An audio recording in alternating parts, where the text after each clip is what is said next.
So WhatsApp guys, কেমন আছো তোমরা সবাই? আশা করি সবাই খুব ভালো আছো। তো আজকের ভিডিওতে আমরা জাপানিজ একটা অ্যানিমে সিরিজ ডেথ নোট এর পার্ট 2 এক্সপ্লেন করব। যারা এখনো পার্ট 1 দেখোনি তারা আমার চ্যানেল থেকে পার্ট 1 দেখে আসতে পারে। এপিসোড শুরুতে আমরা আবারও লাইটের হাই স্কুলের ইংলিশ ক্লাসের দৃশ্য দেখতে পাই। শিক্ষক তাকে একটা বাক্যকে জাপানিজ ভাষায় কনভার্ট করতে বলে এবং সে প্রতিবারের মতো বাক্যটা ট্রান্সলেট করে দেয়। ওইখানে রিয়োগো ছিল এবং রিয়োগের সাথে যখন লাইট থাকে তখন রিয়োগ কন্টিনিউয়াসলি কথা বলতে থাকে, কিন্তু লাইট তখন বলে, যদিও তোমার শব্দ কেউ শুনতে পায় না কিন্তু আমার শব্দ তো শুনতে পায়, তো চুপ থাকো। তারপর আরেকটা ছেলে লাইটের সাথে কথা বলার চেষ্টা করে, কিন্তু লাইট তখন বলে আমি এখন বিজি আছি। তখন রিয়োগ বলে, এমন করার মানে কি? তুমি তো সব সময়ের মতো ভাষায় গিয়ে ডেট নোট ইউজ করবে, তেমন তো ইম্পর্টেন্ট কিছু দেখি না। তখন লাইট বলে, হ্যাঁ ইম্পর্টেন্ট তো কিছু একটা আছে। তো যখন লাইট বাসায় আসে সে আবারও ডেট নোটে অপরাধীদের নাম লেখা শুরু করে যাদের নিউজে তার দেখেছিল। রিয়োগ লাইটকে জিজ্ঞাসা করে, এত পরিশ্রম কেন করছো? তখন লাইট রিয়োগকে বলে, স্কুল থেকে আসার পর তার কাছে এই সময়টাই থাকে ডেট নোটে নাম লেখার জন্য। পাশাপাশি স্কুলের পারফরমেন্স ঠিক রাখতে হবে, তাই তাকে পর্যাপ্ত পরিমাণ লেখাপড়াও করতে হবে। তার ঘুমেরও দরকার আছে, নয়তো তার ক্লাসে ঘুমাতে হবে, আর ক্লাসে তো সে ঘুমাতে পারবে না। এবং তাকে মেন্টাল হেলথের জন্য খেয়াল রাখতে হবে। তো লাইটকে তার সময় সঠিক ব্যবহার করতে হবে। ঠিক তখনই লাইটের বোন সাইয়ুক দরজায় টোকা দেয়। তার হোমওয়ার্কে লাইটের সাহায্য চাই, যার জন্য লাইট দ্রুত নোটবুকটা তার ড্রয়ারে রেখে দেয় এবং তার বোনকে ভিতরে আসতে বলে। অন্যদিকে রিয়োগ তাকে বলে, আমি তোমার জায়গায় থাকলে এমনটা কখনোই করতাম না, কারণ তুমি ডেট নোট সবার উপরে ড্রয়ারে রেখেছো। আর আমি তোমাকে বলে রাখি, যদি অন্য কেউ এই বইটা স্পর্শ করে বা টাচ করে তাহলে সে আমাকে দেখতে পাবে। তখন লাইট মনে মনে বলে, এই শিনিগামি এই কথাটা আরো আগে বলতে পারলো না, তাও আবার এত ইম্পর্টেন্ট কথা। কিন্তু তারপর লাইট শান্ত হওয়ার চেষ্টা করে এবং তার বোনকে সাহায্য করে ম্যাথ হোমওয়ার্ক করায়। আবার অন্যদিকে আমাদের আইসিপিও এর দৃশ্য দেখানো হয়, মানে ইন্টারন্যাশনাল ক্রিমিনাল পুলিশ অর্গানাইজেশন, এবং এখানে সব ধরনের অফিসিয়ালস বসানো ছিল। মিটিং এর শুরুতে ডিসকাস করা হয় এক সপ্তাহে 502 জন অপরাধী কিভাবে মারা গেল, তাও আবার হার্ট অ্যাটাকে। তাদের মধ্যে একজন অফিসিয়াল বলে, এতে সমস্যা কোথায়? এমনিতেও এই সকল অপরাধীদের যাবজ্জীবন অথবা ফাঁসি দেওয়া হতো, তো যা হয়েছে ভালো হয়েছে। অন্যদিকে অন্য এক মেম্বার বলে, এমনটা তুমি কিভাবে বলতে পারো?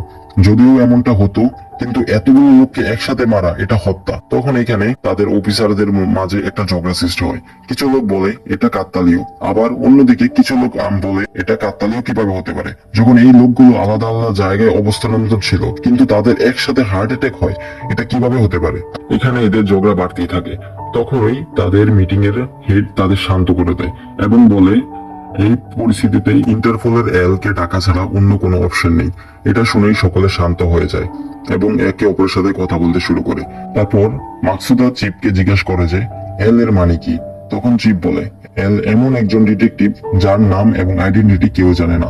পৃথিবীতে আজ অব্দি যত কঠিন কেস আছে সবগুলি সমাধান এলই করেছে, এবং এল আইসিপিও এর ট্রাম্প কার্ড, এবং যতগুলো কেস আইসিপিও যা এল কে দিয়েছে সবগুলো সমাধান এল করে দিয়েছে। তখন তাদের মধ্যে একজন মেম্বার বলে, আমরা এল এর সাথে কন্ট্যাক্ট কিভাবে করব? আমরা শুনেছি এল নাকি অনেক অহংকারী এবং সেই ওই কেসের উপরেই কাজ করে যেগুলোতে তার ইন্টারেস্ট থাকে। তখন সেই মেম্বাররা উত্তর একজন লোক দিয়ে দেয়। সে দেখতে খুবই লম্বা ছিল এবং সে একটি লম্বা কোটও পরেছিল, তার চেহারা লুকানো ছিল এবং মাথায় টুপি ছিল। তখন চিফ বলে, এই ব্যক্তি হচ্ছে বাতারি এবং আইসিপিওতে এই ব্যক্তির মাধ্যমে এল এর সাথে কন্ট্যাক্ট করতে পারবে।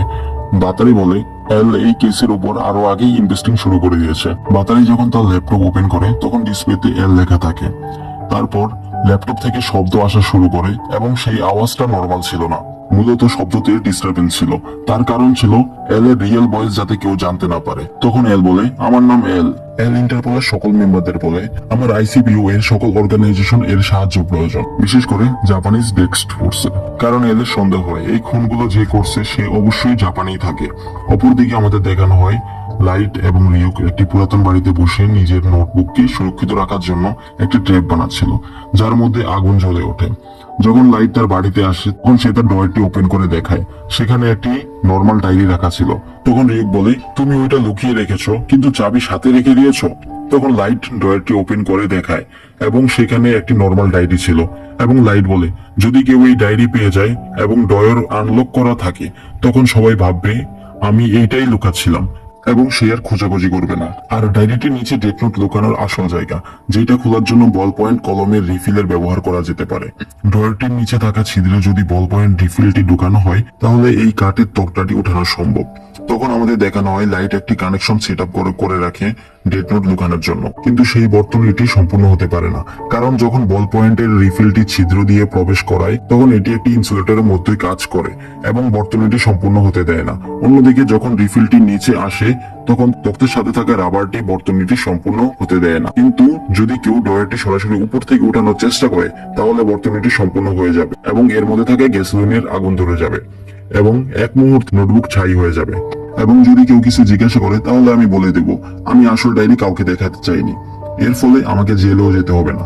তারপর আমাদের দেখানো হয় আরো অনেক লোক হার্ট অ্যাটাকে মারা যায় এবং মানুষ লাইটকে কিরা নামে জানতে শুরু করে, কিন্তু নিউজ পেপারে এখনো অথরিটিস এটাই ছিল যে এই সবকিছু এক ধরনের কাকতালীয় এবং তারা কিরার অস্তিত্ব স্বীকার করে না। আমাদের দেখানো হয় কিরায়ের নামে অনেক ফ্যান ওয়েবসাইট তৈরি হতে শুরু করে যারা কিনা কিরাকে পছন্দ করে। লাইট বলে যদি তুমি কোনো বাচ্চাকে বা স্কুলে জিজ্ঞাসা করো যে কোনো অপরাধীকে মারা কি সঠিক, তাহলে সবার উত্তর হবেন না। তেমনি পাবলিক প্লেসে মানুষ সাধারণ ব্যবহার করে, কিন্তু ইন্টারনেটে যেখানে তারা নিজের পরিচয় গোপন রাখতে পারে তাই তারা খুব সহজে সেখানে গোপন মনোভাব প্রকাশ করতে পারে। তাই যারা কোনো প্রকার খারাপ কাজ করেনি তারা কিরার সাথে আছে এবং যারা খারাপ কাজ করে তারা ভীত হয়ে বেঁচে আছে এবং এমনটাই হওয়ার কথা। তখনই আইসিপিওর পক্ষ থেকে একটি ওয়ার্ড উইথ লাইভ নিউজ প্রকাশ হয় টিভিতে এবং সেখানে একজন লোককে দেখানো হয় যার নাম হচ্ছে লিন্ডেল টেইলর, যার মানে এল, অর্থাৎ এল সবার সামনে চলে আসে এবং আমাদেরকে জাপানিজ ডেস্ক স্পোর্টস এর সিন দেখানো হয় যেখানে সকল মেম্বাররা লাইভ নিউজটা দেখছিল। তখনই মাকসুদা চিপের কাছে প্রশ্ন করে আজ অব্দি কখনো এল তার ফেস রিভিল করেনি, কিন্তু আজ কেন? তখন চিপ বলে হয়তো এই কেসটা নিয়ে এল একটু বেশি সিরিয়াস। তখনই লিন্ডেল টেইলর বলে কিরা আমি জানি তুমি যা করছো সেগুলো তোমার হিসাবে সঠিক, কিন্তু সত্য হলো তুমি ক্রাইম করছো। তোমার মনে হচ্ছে তুমি ন্যায় করছো, কিন্তু তুমি উল্টো অন্যায় করছো এবং খারাপ কাজ করছো। যখন লিন্ডা এল টেইলর এগুলো বলছিল তখন লাইট অনেক রাগান্বিত হয়ে যায় এবং রাগের কারণে লিন্ডা এল টেইলরের নামে ডেট নোটের মধ্যে নাম লিখে দেয় এবং বলে তুমি যদি আরেকটু স্মার্ট হতে তাহলে ভালো লাগতো, কিন্তু তোমার কাহিনী এবং আজ এখানেই শেষ। এবং 40 সেকেন্ড পর লিন্ডা এল টেইলর হার্ট অ্যাটাকে মারা যায় এবং তাকে স্ক্রিন থেকে সরিয়ে নেওয়া হয়। তখনই স্ক্রিনের মধ্যে এল লেটার লেখা উঠে, এমনটা দেখে লাইট শকিট হয়ে যায়। তখনই এল এর শব্দ শোনা যায় যেটাতে ডিস্টারবেন্স ছিল এর আগের মতো, আর এল বলে এর মানে তুমি নির্দিষ্ট অবস্থানে না থেকেও যে কাউকে মারতে পারবে, কিন্তু তুমি এমন কিভাবে করো? এটা যদি আমি স্বচক্ষে না দেখতাম তাহলে বিশ্বাসই করতাম না। এবং লাইটকে চ্যালেঞ্জ করে যে এখন আমাকে মেরে দেখাও। যেহেতু এটা লাইভ নিউজ ছিল তাই সব লোকরা বলে এল ভার্সেস কিরা হচ্ছে আর এটা একটা লাইভ মার্ডার চলছে, তাই লোকজন কিরাকে বলে মেরে ফেলো কিরা। যেহেতু লাইটের নাম এবং চেহারা ছাড়া মারতে পারে না তাই সে দাঁড়িয়ে দেখতে থাকে। তখন এল বলে তুমি তো আসলে ভালোই হিট দিয়ে দিয়েছো, তো আমি তোমাকে একটা শকিট করার মতো কথা বলে দিই।